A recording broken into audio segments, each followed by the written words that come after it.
My name is Alison Masson, and I'm a program manager at EuroHealthNet. And if you're not familiar with us, we are an association representing primarily national public health institutes, but also national and regional public health authorities.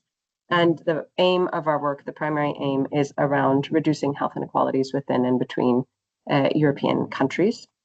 And we are based in Brussels, and this is a great opportunity here. This is, I don't know how many European Public Health Weeks this has been now, Charlotte, but we're very happy to be co-sponsoring for today and to be kicking off this session that aligns with today's theme on investment. So with that, maybe I can hand over already to you, Charlotte. Charlotte is the Executive Director of the European Public Health Association, EUFA, and she has kindly offered to give some welcome words for us this morning. So Charlotte, the floor is yours. Thank you very much, Alison, and welcome everybody to the second day of 2026 European Public Health Week. It's an annual initiative led by EUFA, and it was inspired by the Austrian Public Health Association. We are the scientific association, but we are also umbrella association for national public health association all over Europe. This initiative is led with our partner, World Health Organization, European Observatory and Health System, and European Commission to shine a spotlight on public health. Hundreds of organizations. We have, I think, 300 more events this week, and thousands of individuals across Europe. They come together to host activities, share knowledge, and raise awareness of the important public health challenges. And we need it. And they share solutions. They promote collaboration and drive action on all the most pressing health challenges. It's open to everyone at all levels, and it's an opportunity to exchange experience and inspire action. And it's the moment where we bring the spirits and commitments of the European Public Health Conference, because we have this conference every year in November, and we have a statement. And this statement, we want to make it concrete. So in Helsinki last year, the EPH conference statement stated, we commit to policies and fundings that reduce health gaps, embrace cultural diversity, and involve marginalized communities in shaping health decisions that affect them. Because of this statement, we decided to have the second day on these themes, and prioritizing equity through inclusive health investment, because it is central to strengthening health systems and societies across Europe. That's why we're so glad that EuroHealthNet is our partner of the day. We'll see you this morning. We'll see you later with an MEP interest group we share together. We co-secretariat together, and we're really happy to have you here. We have also our president, Tit, who is in this seminar, and we look forward to hearing from you and see us as EUFA. We're here for you, and we can help to amplify and scale up what you know is actually working for equity in public health. Over to you. Thank you very much, Charlotte, and thanks indeed to all of the EUFA team who I see who have joined us, Tit and others. It's a pleasure to have you with us, and we are really looking forward to the session this morning. So I should put up the agenda in just a moment, but I want to frame a little bit more the focus on investments and why are we here to talk about investments. And I think there's a number that probably most of you are familiar with, 3%. And what is this 3%? We know that only 3% of healthcare budgets across OECD countries are going into prevention and health promotion, and that primarily we're spending our health budgets on a treatment of illness. Up to 80% is on costs for treatment of non-communicable diseases.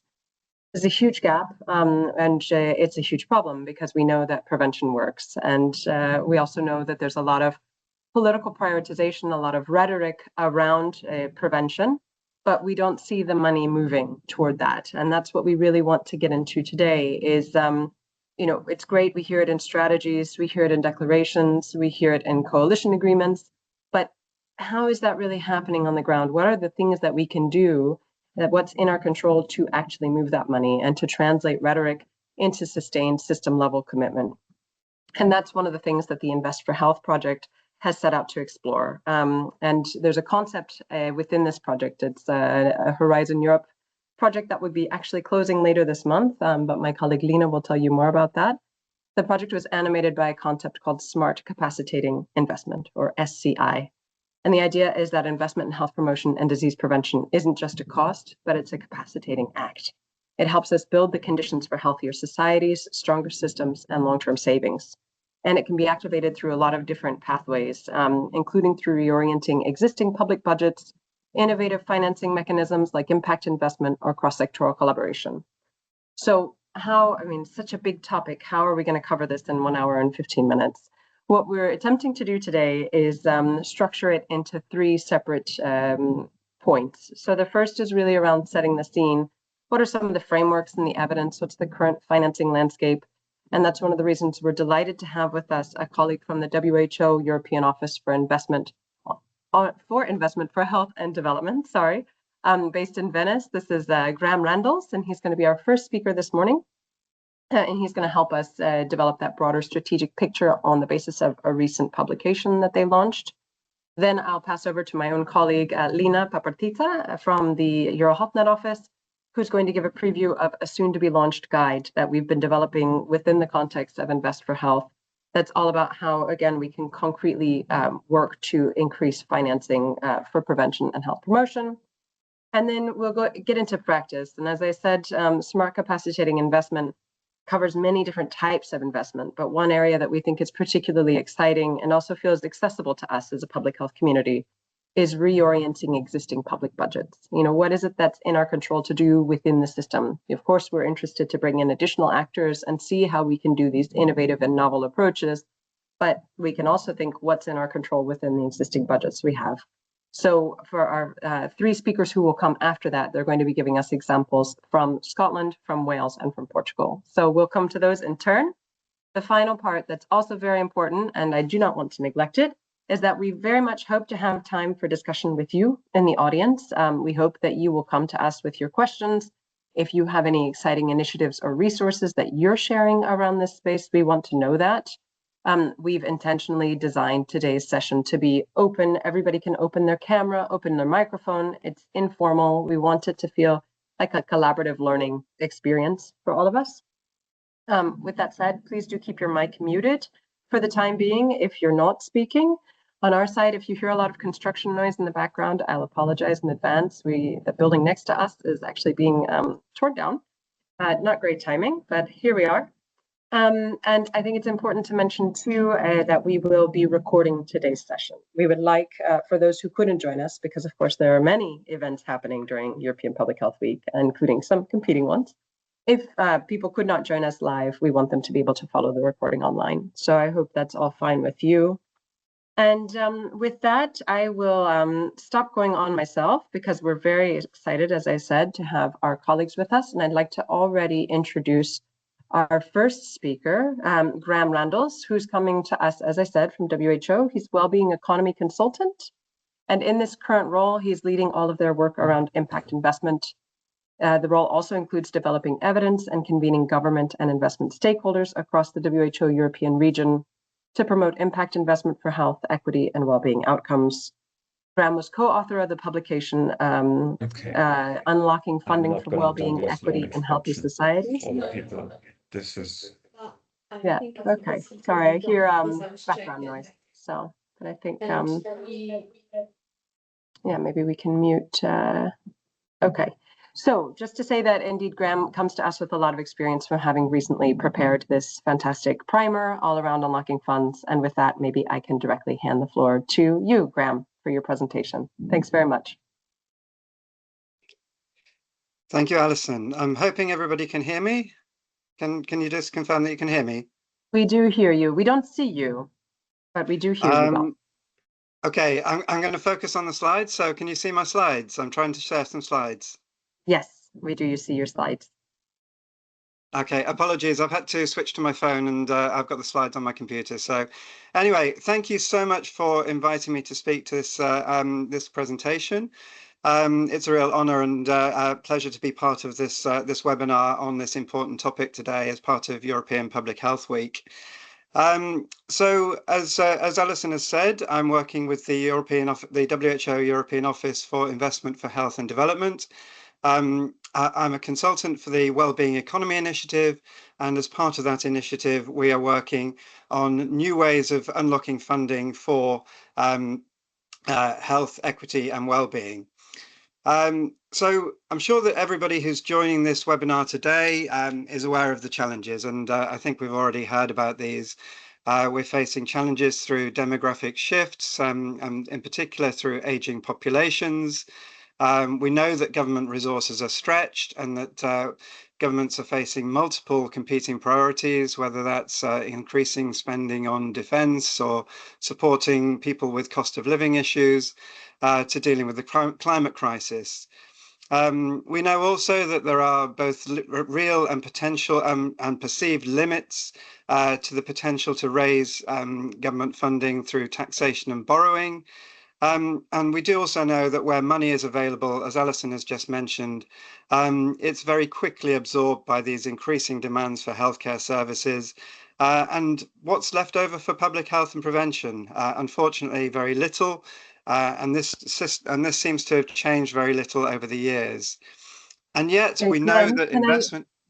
I'm so sorry to jump in. Are you moving the slides? Because we still see the main slide. If you were moving them, at least on my side, I haven't seen them move. Have we got a new slide? Yeah. Yes, okay. Now there's a new slide. Wonderful. I'm sorry to interrupt. Please continue. That's okay. Thank you for helping me. So we know that investments in prevention and prevention and health promotion really make sense. So what we've been trying to do in the WHO is look at new ways and new opportunities for funding investments in health promotion and prevention and the social determinants of health. So I'm going to talk to you a little bit about this report, which we launched back in January, Unlocking Funding for Wellbeing, Equity and Healthy Societies. There is a link to it on the screen, and there'll be another link to it later on. And what we're really trying to do with this report is bring together ministries of finance with ministries of health, with economists and with investors, to try and get everybody talking on the same page about how we can increase funding for well-being, for health equity, and to improve health in our societies. So what do we mean by that? Well, first of all, let's talk about investment. And what we're really looking to encourage investment in is the well-being capitals. And in our well-being economy model, we talk about 4 well-being capitals, both human capital, planetary well-being, economic well-being, and social well-being. And I'm going to focus really on the element of human well-being. And the goal of all of this is to promote well-being for the planet and for people. And underpinning all of this is health equity, because health for all is a critical component of what we're talking about. So how can we unlock new funding, new sources of funding? Well, what we're doing at WHO is looking at a financing spectrum from public finance through to commercial investment through to philanthropy. And the report covers all of these in some level of detail. So with public finance, we're looking at investment in early intervention. But we're also looking across the spectrum of capital from commercial investment to philanthropy, with a particular focus on impact investment. And I'm going to touch on a few examples of each of these. So first of all, social bonds and impact investment. These are 2 forms of capital which we can raise towards health promotion and the social determinants of health. Social bonds are a form of government borrowing. They can finance projects with positive and social, environmental and social impacts through social bonds and green bonds. And globally, the value of social bonds across the world in 2023 was 180 billion US dollars. So this is really significant amounts of money that can be raised. The other form of investment we're looking at is impact investment. And again, a huge amount of capital is already in the impact investment market, $1.6 trillion according to recent figures. And a significant chunk of that, over $750 million globally, has been used to fund social impact through social outcomes partnerships, which are contracting mechanisms that use funding from investors to cover upfront capital for a social intervention, and the investors are only repaid when predefined outcomes are achieved. And I'm going to give you a few examples of that in just a moment. So as I walk through the examples, I'm going to try and focus on a key theme and a key aspect of each example, covering this full range of investment capital. And I'm going to do this quite quickly because I know we have limited time. So I'm going to start with an example of public finance, and I'm going to take this example from the state of Victoria in Australia and the Early Intervention Investment Framework, or EIIF. Now, this is an example of using existing public funding and reorientating that towards early intervention. And it's a project that started several years ago, at least 5 years ago now, and it's been so successful that the amount invested in this framework has increased dramatically over the years, and it's now over $3.5 billion Australian dollars that's been invested since 2021-22. Now, an important point to mention here is that through the projects that have been funded, more than $3.8 billion are anticipated to be generated in economic and financial benefits from around 110 funded initiatives. So the really important point here is that these initiatives based on early intervention have been shown to work and shown to pay back financially. So much so that in 2025-26, a further 0.7 billion Australian dollars was committed to early intervention initiatives in the state budget. The key feature of these is that it's partnerships between the Department of Treasury and Finance, between the departments that manage the initiatives and the sector partners who run the initiatives. And each of those sector partners, when they create a business case, they have to show how the outcomes will be achieved and how the financing can actually result in a positive payback. Again, happy to take some questions on these towards the end if there's time. Moving on quickly, I'm going to talk a little bit about a couple of social outcomes bonds and social outcomes funds. So social outcomes bonds, as I mentioned earlier, are a form of borrowing, but they're tied to achievement of social outcomes. And a really good example of this is Iceland's gender bond, which was issued in 2024 and was the first sovereign gender bond to be issued around the world. It's a €50 million bond that finances projects related to improved parental leave and affordable housing for women. And the key thing here is that the government is able to borrow this $50 million on commercial markets, and it's able to put the funding towards initiatives that meet the outcomes of the fund. So, for example, projects to increase maximum payments during parental leave that allow both parents to make use of their equal right to paid parental leave are eligible for funding through that project.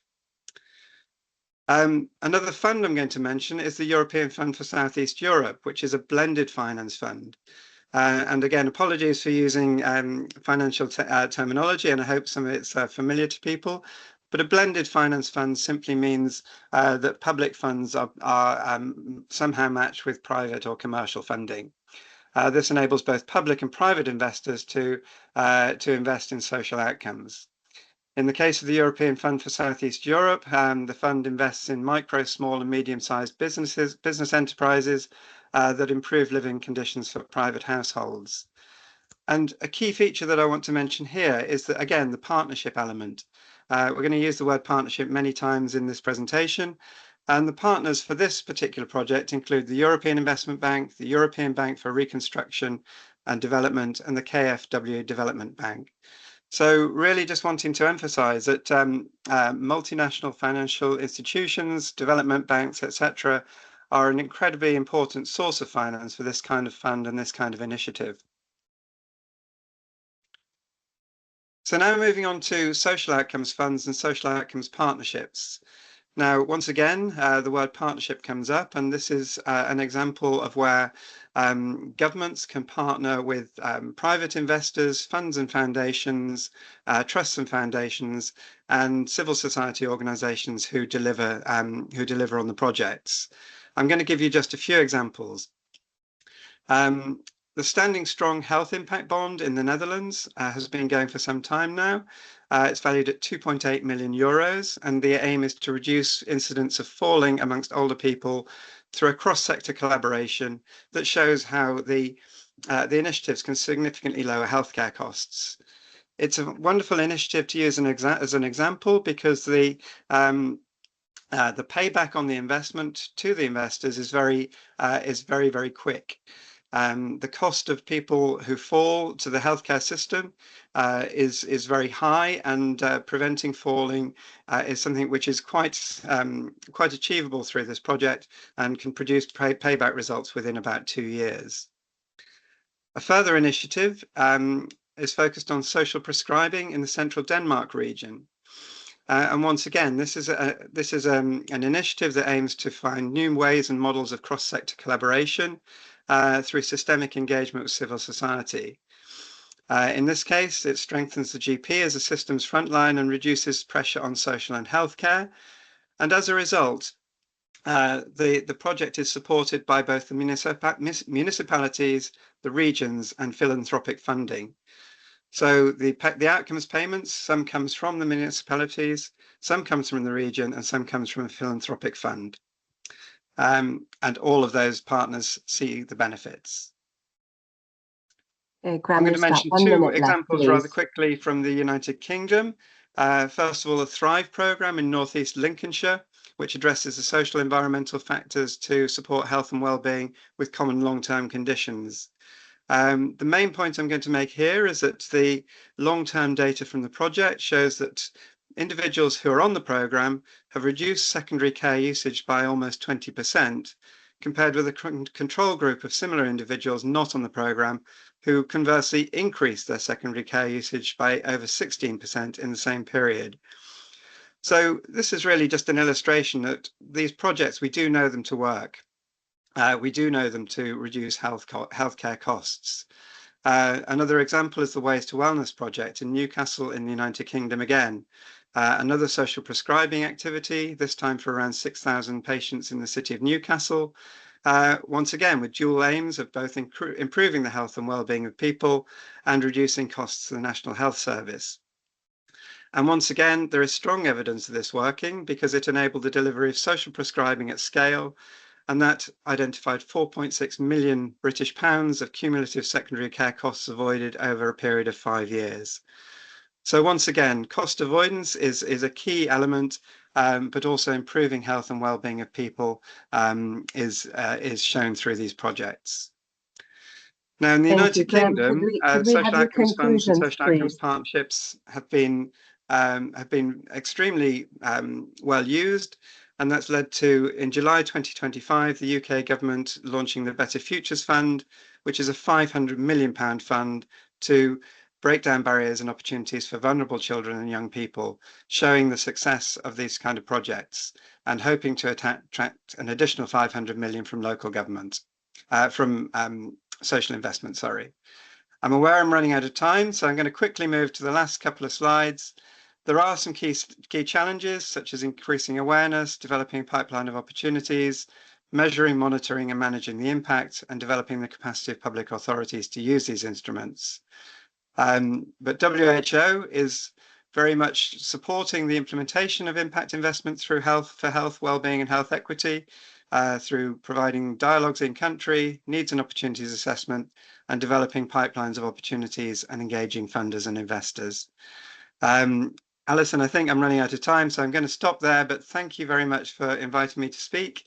I hope this has been helpful. I put my email address up there if anybody would like more information on any of these examples, and the report is available at the website listed there. Thank you very much. Thank you very much, Graham. And it's really great and I think inspiring to already see this is happening in practice. There are examples, there are good practices. And if you could put the link as well directly in the chat, that might even facilitate people accessing the guidance more quickly. We are a bit over schedule, so I'm going to move directly to my colleague Lina, who is going to be talking about the guidance that I mentioned at the beginning.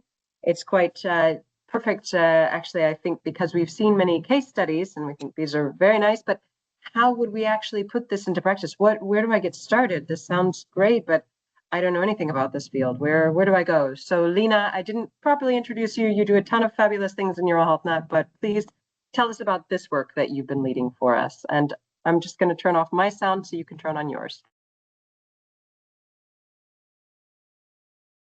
Yes, thanks a lot, Alison. And thank you, Graham, for setting so well the scene. And I would like to present to you or give a preview of our updated a guide for financing prevention and health promotion that has been developed with funding from the DG Employment, so European Commission, our framework partnership agreement, as well as Invest for Health project that Alison mentioned. And what we aim with this, it really is a complementary work to what Graham has presented, because we aim to make the case for a new narrative that places prevention and health promotion at the center of policy and investment decisions, provide practical guidance, so how to mobilize resources to fund and scale health promoting services, as well as to support the implementation. So I will give a preview, so walk a bit through the website to show what we offer. So the guide has 3 sections. So first is, why does prevention and health promotion matter?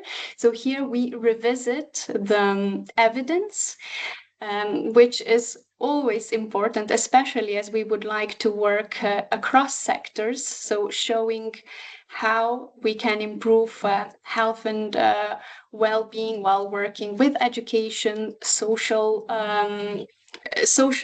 sector, transport, and beyond. So how to make this smart, that this is smart, strategic, and equitable choice. The second part of the guide focuses on how. So how to finance prevention and health promotion. So we can see that it entails concepts for systemic change. So concepts such as economy of well-being or smart capacitating investment, as Alison mentioned, and also practical examples on how this can be done, like legislative and fiscal measures, mobilizing community assets, more effective in new collaborations, the outcome-focused payments, or pooling or repurposing of resources. Because, of course, mobilizing resources is not only about new ways of financing, but also using existing resources more efficiently. And the last part, and what has been the heart of Invest for Health project, is implementing this change. So actually how you can get started. So why? Maybe this is about the evidence. You can read this. I see this, we are running a bit of time, so I will go maybe more just to show one of the sections. So from the practical examples, so how to mobilize community assets,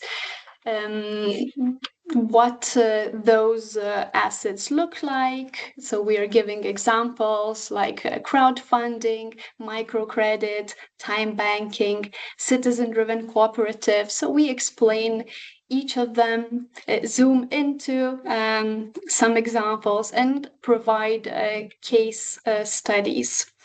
We have a big page of different case studies linked to all these different financing mechanisms. So for outcome-focused payments, as Graham was presenting, so we describe each of them, we define them, explain how they're structured, what is the role of investors, giving how it looks in practice, what are the shared features of outcome-focused payments, and of course, giving different case studies.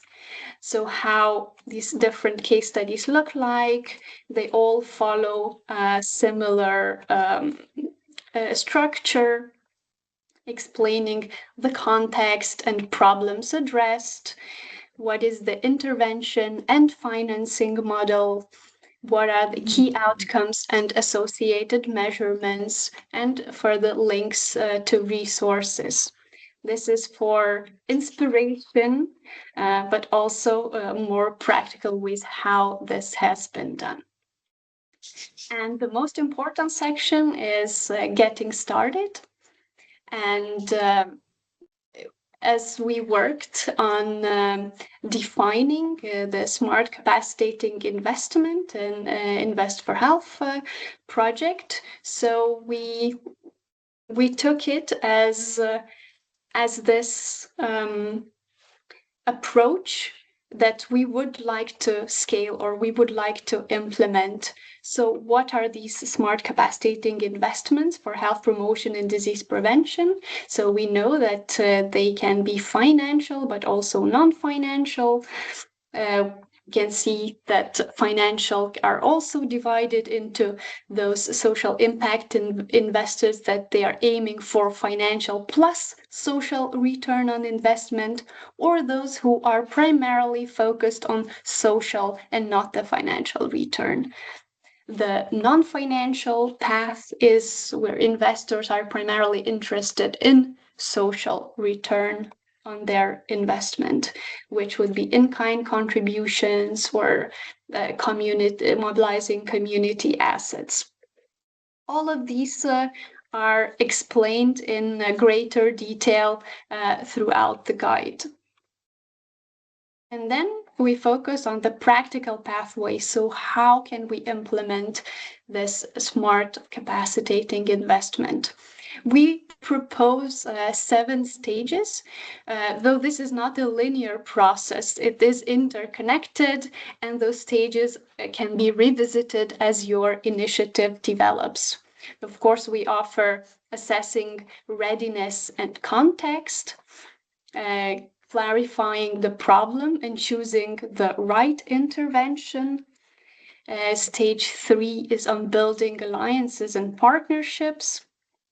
4 is aligning incentives and designing collaboration. 5 is on developing the investment model and mobilizing resources. 6 is demonstrating results and building the case, so evaluation.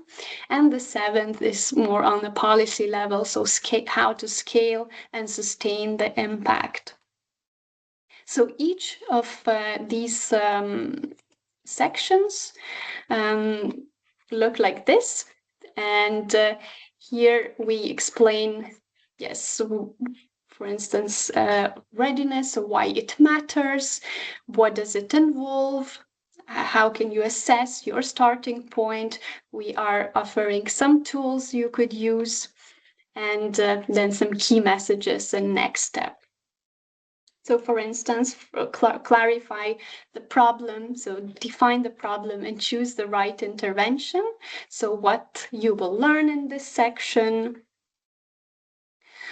key concepts and rationale, and practical steps. So what are the practical steps? Step 1, to clarify the problem and understand its systemic drivers. So for each step, we say what is the purpose of this step, how you could start, and some tools you could use. So there are many links in this resource to other resources.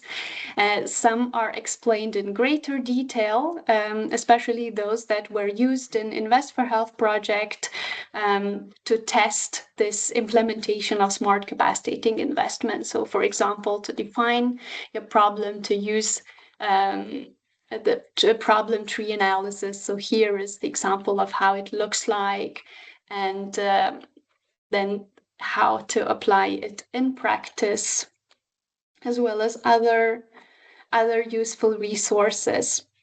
Step 2, assessing the cost of inaction and the value of acting early.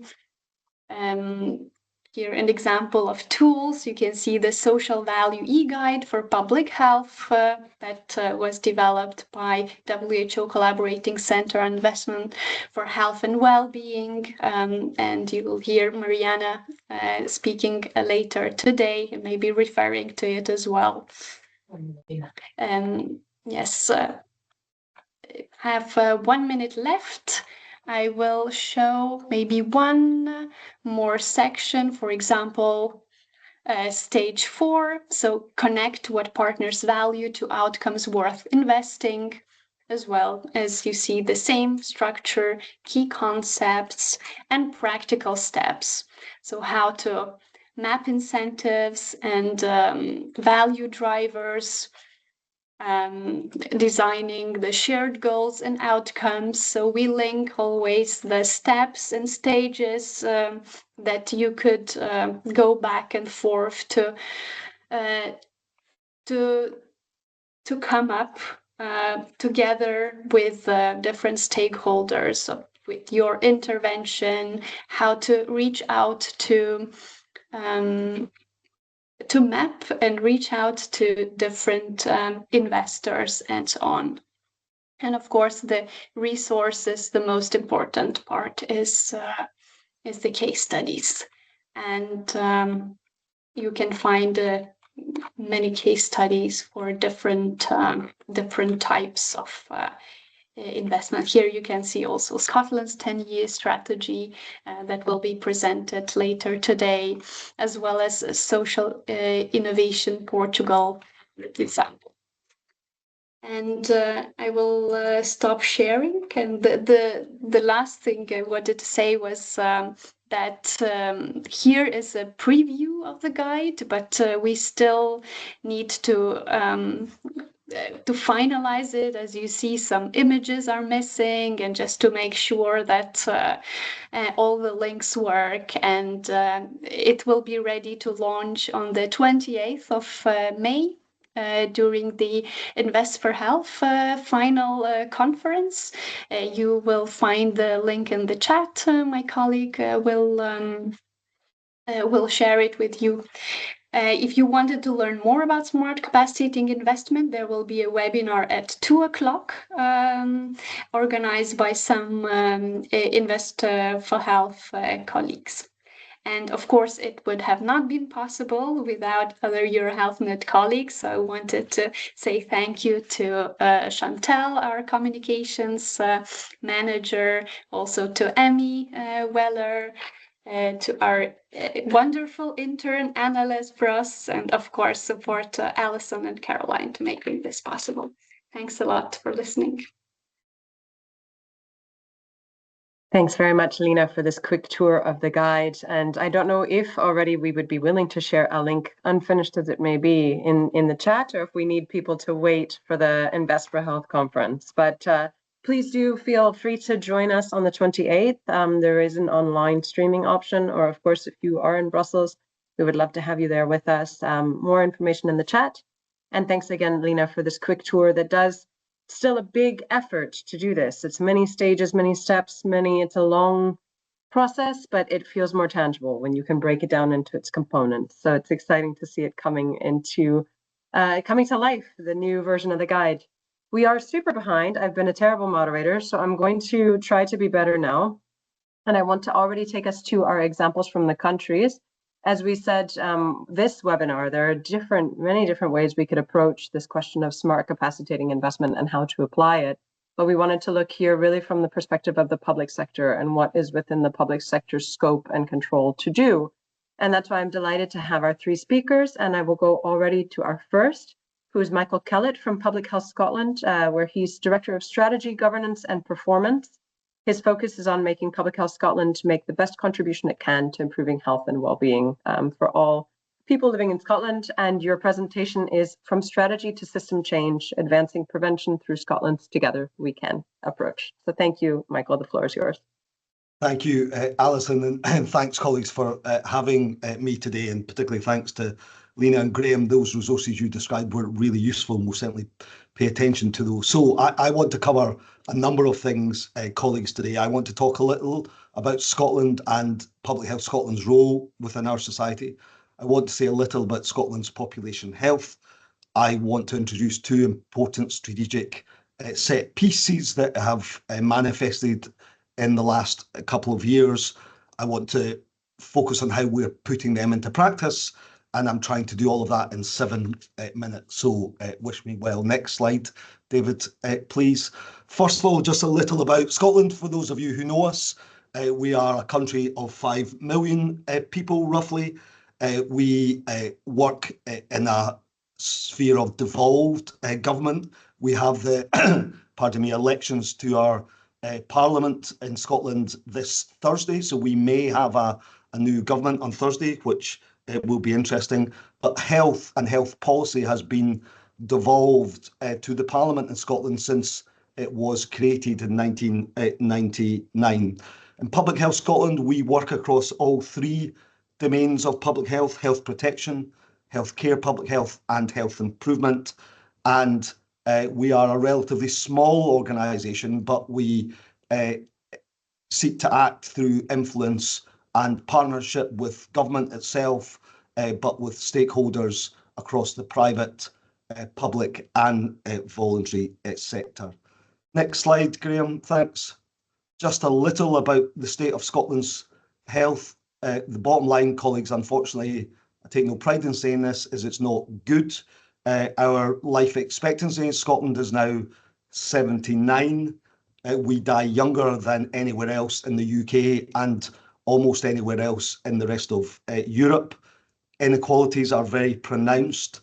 For women in our society, people in our most deprived areas die 10.5 years earlier than those in the most prosperous. For men, that difference is 13.2 years. And we see the same pattern if we think about healthy life expectancy. On average, people in our poorest communities have 25 years fewer years of good health. And as you see at the bottom of that slide, if we don't intervene and do something different, and we are full of hope and expectation, but if we don't intervene, that position is likely to get worse. Next slide, David, thanks. I thought this slide was important. We think it's important from our perspective, and we use it to influence particularly our political masters, both in local and national government in Scotland. And what it seeks to show, and we can argue about the percentages, but that in terms of what shapes good health in our country, and I think this would apply roughly across most of Europe and developed countries, is that health and care services make up around 20% of what makes for good health. And therefore, we use this to say our focus in terms of improving population health needs to be as much, if not more, on those other drivers of what makes for good health. Next slide, Graham, thanks.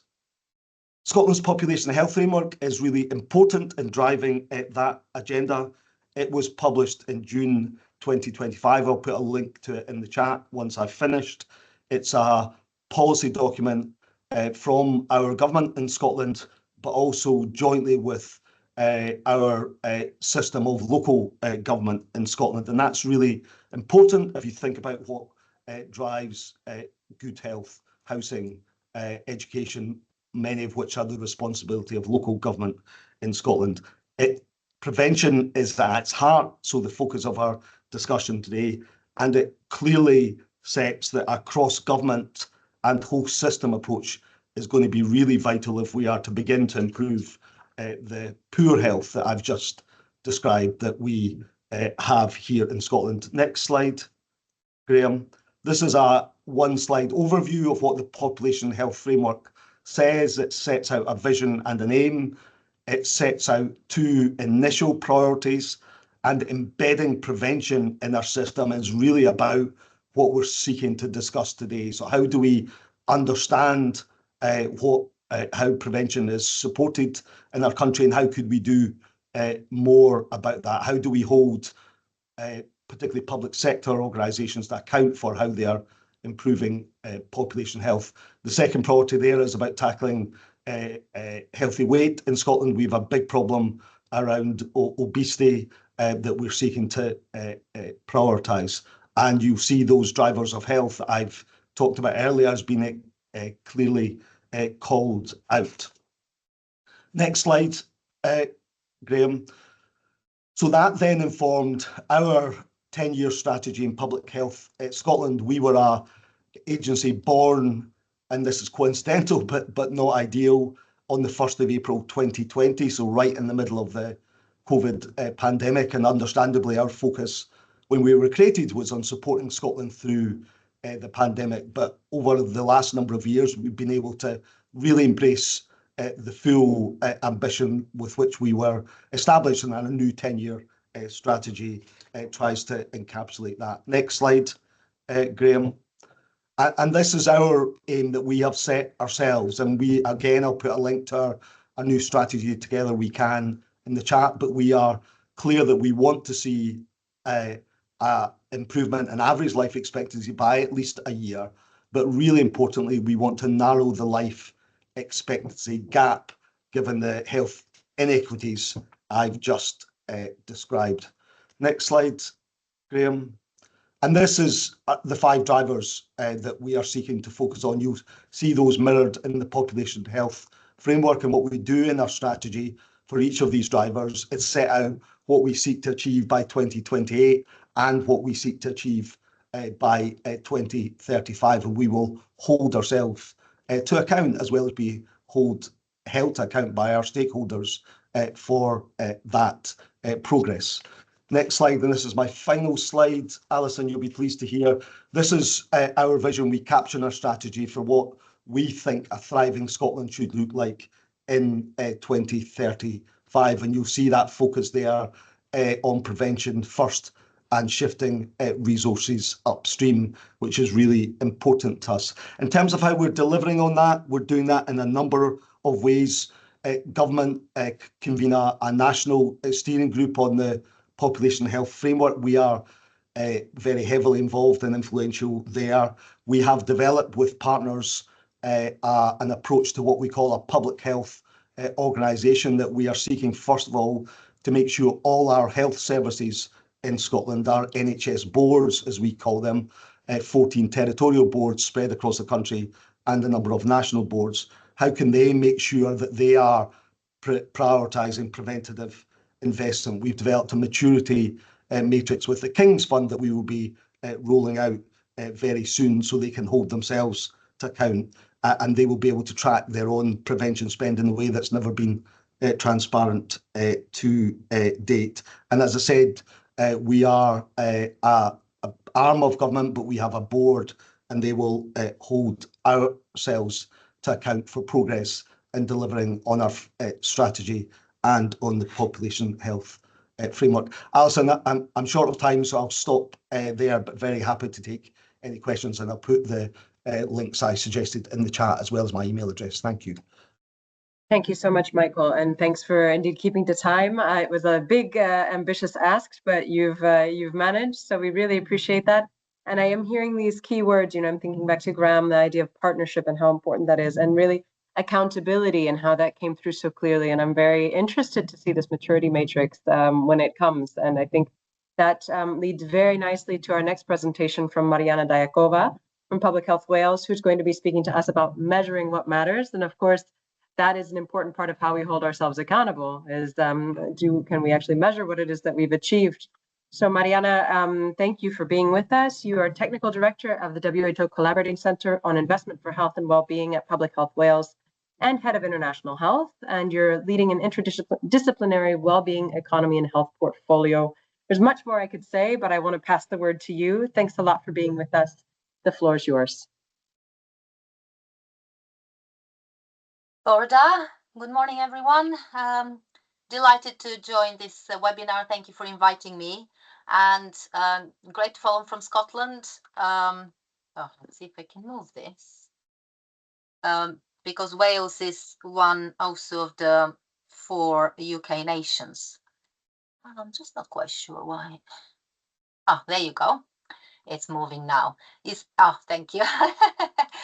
Great. So Wales is quite small, only around 3 million, one of the 4 UK nations.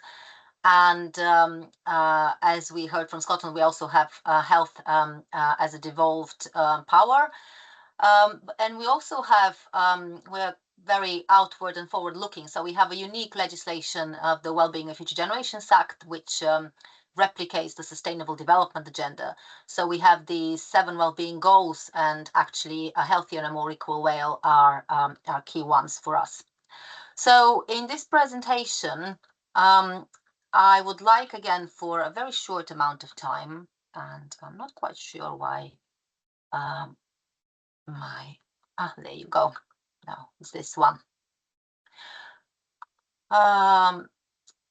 So I would like to take you through how we leverage the global and European drivers, as we've heard from Graham, from WHO, in relation to WHO resolutions, strategies, wellbeing economy initiative, but also impact investment alliances and so on, through our national legislation, accountability, as you've mentioned, Alison, and policies, and then to more regional and sort of local implementation, how this addresses population needs, assets, and through co-production, as we heard from Scotland also, how it influences population health and well-being, so we can improve health outcomes, reduce inequities, and shift budgets to prevention. So for us, it's really important to sort of develop this proof of concept and try and bring this concepts and levers down into implementation, as well as then go back and thank you so much for highlighting our social value guide, which I'll mention, of course, but also, so whatever we do in Wales, of course, try and export, and so it can inspire and inform other countries. So a couple of words around the key levers and collaboration partnership we have developed between the WHO Wellbeing Economy Initiative and the Venice office and WHO European office. So Welsh Government has signed a memorandum of understanding with WHO Euro already in 2020, and we've just renewed it for another year because, as same as Scotland, we are actually facing elections at the end of this week. So looking forward to a very, very new government, which will be interesting. But we have renewed the MOU for another year, and we're actually establishing a new special initiative on the wellbeing economy and health together with the Venice office.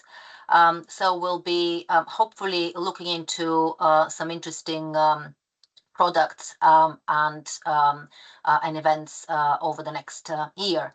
Our First Minister currently, who used to be our Cabinet Secretary for Health, is also a champion, appointed WHO champion for the European Wellbeing Initiative, together with 2 more champions from Iceland and Moldova. We have been together with WHO convening key stakeholders across health, finance, economy. We have been jointly developing various evidence, resources, briefs, tools. And then as Public Health Wales, similarly to Public Health Scotland, we have a long-term actually strategy until 2035, looking in the wider determinants, social and mental, mental well-being, healthy behaviors, and so on. And as Public Health Wales is we are WHO, our directorate is a WHO collaborating centre on investment for health and well-being, established 2 key developments. So our WEAVE team, I'll mention, and also our WESRI, which is our Welsh Health Equity Status Report initiative, developing guides, again, evidence, but also the platform. The platform also brings together different tools, data, solutions, and some of them are also economic evaluations and analysis. So more specifically, in relation to measurement and accountability, and impact was mentioned so many times, and measuring impact and social value. And I think this is a really important element, because if we are getting if we are shifting budgets and if we are getting external funding, we need to really show what will be the cost saving or the return or the social return investment. How are we going to measure this? How are we going to attract these investors to be, dedicating their funding to, particularly to prevention, health promotion, and health equity? So over the last few years, we brought together two work streams, economics and value, and we established the Wellbeing Economics and Value team, the WEAVE team, as part of the WHO Collaborating Center. And we focus largely on four areas. So prevention economics, currently developing some modeling and how-to. So this guide you've developed in EuroHealthNet will be really useful for that, around how do we shift prevention spend and bring investment. Wellbeing economics around system transformation, again, linking with our Wellbeing of Future Generations Act, linking with the Wellbeing Economy Initiative. Value-based public health, very much looking and applying social value and looking into social return investment, and then also looking at the health sector, or NHS, in Wales, Scotland, and the UK, and its role as an economic driver and a driver of community sustainability, resilience, as a local anchor, we call it. So we provide expertise, analysis, modeling, capacity building, evidence tools, but also we advance economic and value thinking, modeling, and also evaluation approaches in various areas, including smoking, health inequalities, modeling economic policies. We've started now quite a large portfolio, healthy high streets. We do now quite big projects around social return investment of immunization, or social value of immunization, with the PAHO in the Americas, and also trauma-informed practice with our Adverse Childhood Experiences Hub and Violence Prevention Unit. And we also have a series of resources, and we're also supporting building a Southwest Wales regional health economy, which is more the sort of regional, local proof of concept we would like to develop. And just some examples, so you can see in practice what this means in terms of numbers.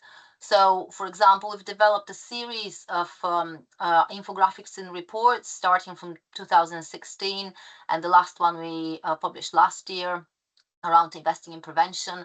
So usually they contain the cost of inaction and also the cost of inequality. So, for example, we have estimated these are around 322 million per year only to the acute NHS services. So it doesn't include primary care or wider community services. Again, mental health problems, the cost of mental health problems to the UK economy, to the UK employer. But then we also look into the cost savings, into the return on investment. And most importantly, we have developed this wide social value portfolio. We did develop also a database, which we need to be updating with various public health interventions and SORI of public health interventions. But you can see how much larger the sort of social value of, for example, a highway house homeless shelter intervention could be, including difficult to capture, difficult to measure, but we do need to consider these because they are important. Sometimes they're way more, and very often they're way more than the sort of direct financial or hospital or sort of healthcare returns. So I think that's all from me. And happy to answer any questions and to follow up afterwards. Thank you so much, Mariana. It's really impressive to see all of the resources that you've managed to put together, and I appreciate that Graham was putting some of them into the chat while you were speaking. So thanks a lot, Graham, for sharing those too. And I think that's another important point that brings me back to what Lena was showing, the guide. You don't have to do this alone. You know, there's so many incredible resources that your team has already been putting together. There's so much thinking that's gone into the Scottish strategy as well. There are tools, the case studies, of course, that Graham shared. There are tools, there are resources. People have started this. There's clearly a community of practice, a growing community that's doing this kind of work. So for me, it's really exciting and also reassuring to see all of these things and think, oh, I don't have to come up with a complex model myself for social values. You know, that's something that's being done and something that I can build from for my own purposes from where I sit. So not to belabor the point anymore on my side, thanks again, Mariana. I want to take us to our final speaker of the morning, our final official speaker, and then I do really want to encourage you, if you're joining us, don't be shy. It's a big topic, but feel free to put things in the chat or to think about some questions you want to ask at the end. But for now, I'd like to hand the floor to Maria Joao Almeida, who's joining us from Portugal's Social Innovation 2030. Your bio is brilliant. You were born restless in the face of injustice, and you've spent over 24 years working where public policy meets people's lives. And now you're doing that through Portugal's Social Innovation 2030, where you're strategic and management advisor. And you are supporting knowledge, impact assessment, and social innovation within the team. So we're really delighted to have you and your passion with us, and looking forward to hearing your presentation, how innovative social investment mechanisms can become more mainstream. Maria Joao, the floor is yours.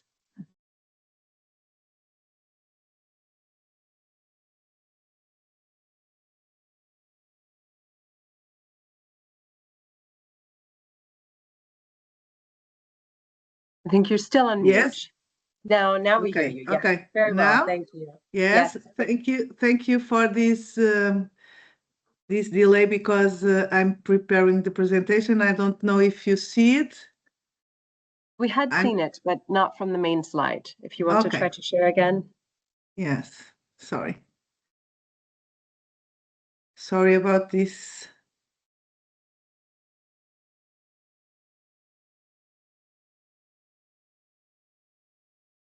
And now? Yes, and you would just put it into slideshow mode, and we're ready to go. So thank you. Oh, sorry for this delay. At first, I'd like to thank the invitation you made in my name, but for Portugal Social Innovation, of course, because it's a huge institution, and it's a pleasure for us to share our history and our work. I'm sorry about my English, because it's a little rusty. If you have any question, any doubts, please let me know, and I can send you some answer in any time, of course. At first, I like to be very quick in the beginning of the presentation. Just to share because we have more than 10 years of implementation of a public policy regarding social innovation testing and experiment solutions to solve the social problems.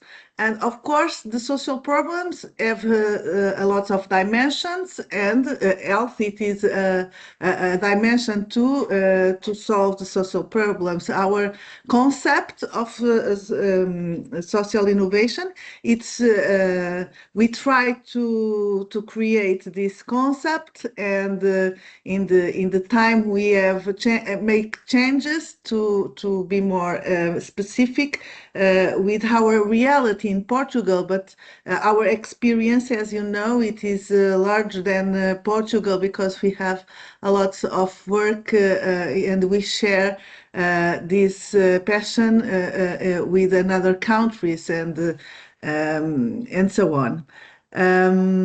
Like I tell you, we have this kind of approach created in the first beginning in the framework funds of 2020, and we use the solutions to create new projects, initiatives, and testing and scaling if it is possible. And we use it's very different for our public policies in Portugal, because we use social investment. It is the only framework from the funds, European funds, so we have that possibility.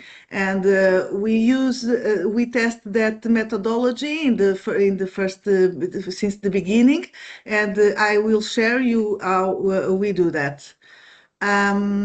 And we combine the social investors with public funds, the structural funds, of course, from the European Union, but we national funds too, to create social innovation projects. And we use the beneficiaries.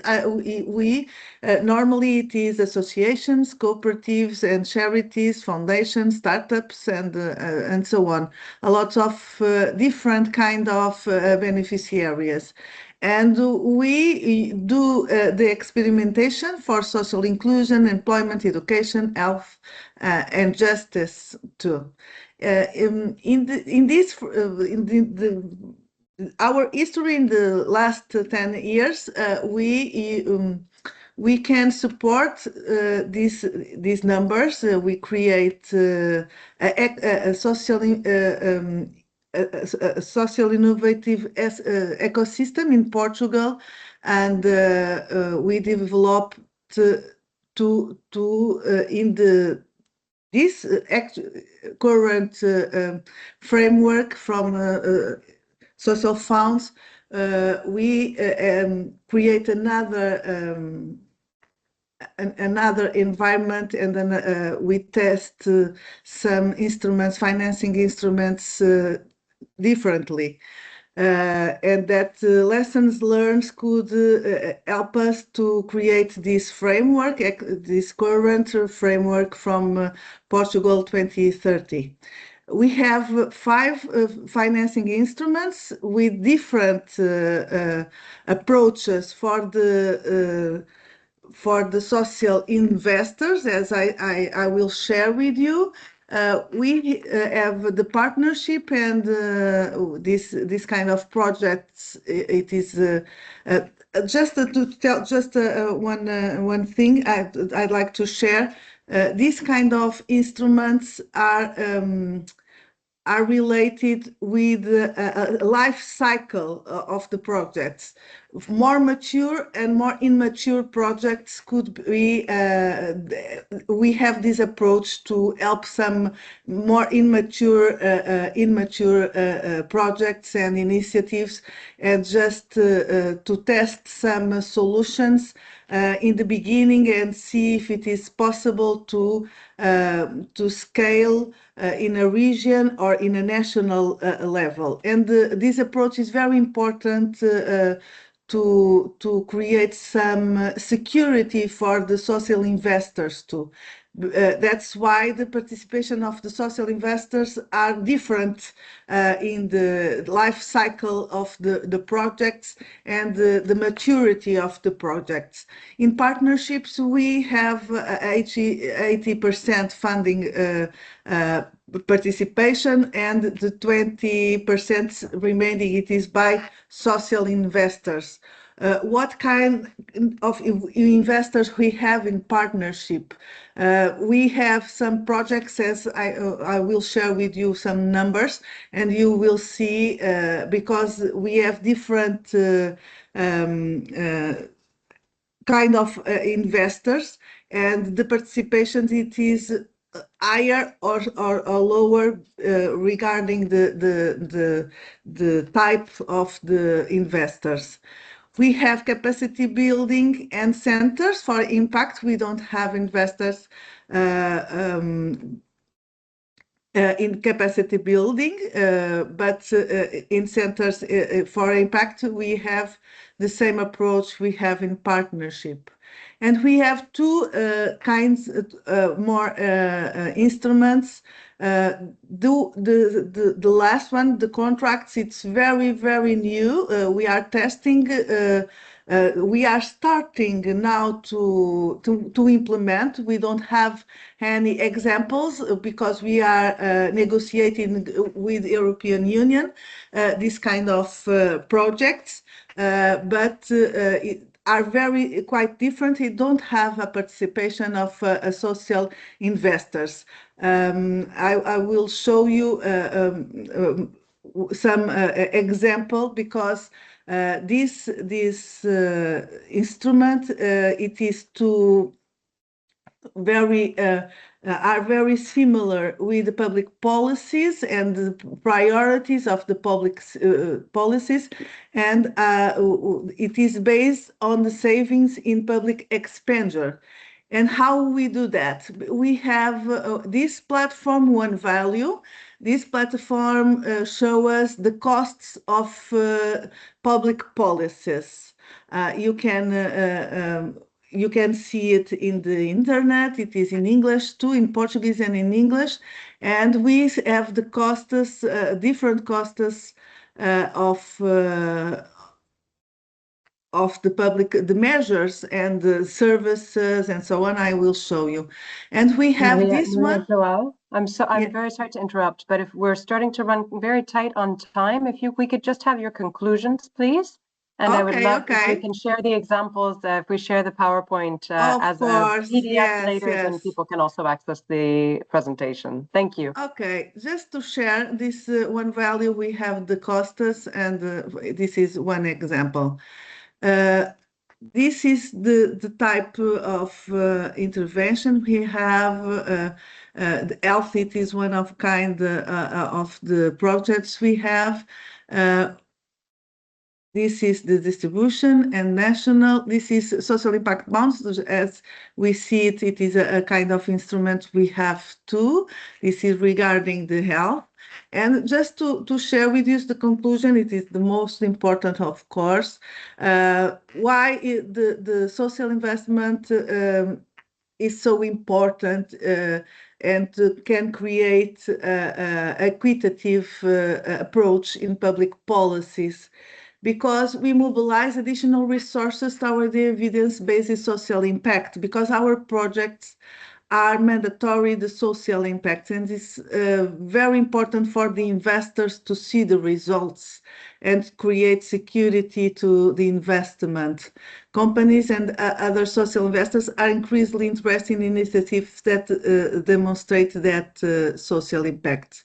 In the second, we test innovative responses before scaling. We just test at the beginning, and then we scale if we have a secure approach to scale these kind of initiatives. We strengthen evidence-informed investment decisions. Our investors knows about all the. We have accountability in our projects, and they can see the outcomes and the costs. So it's not really a big. Sorry.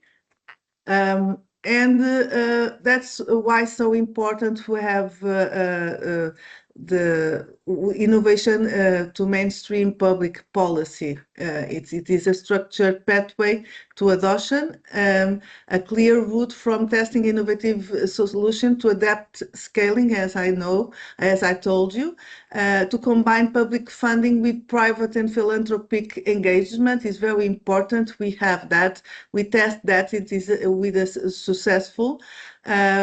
And generate credible evidence, as I told you, with impact evaluation is very important. We have all the costs are public, our investment, and the social public policies in Portugal we have too. We concentrate that information in One Value, as I told you.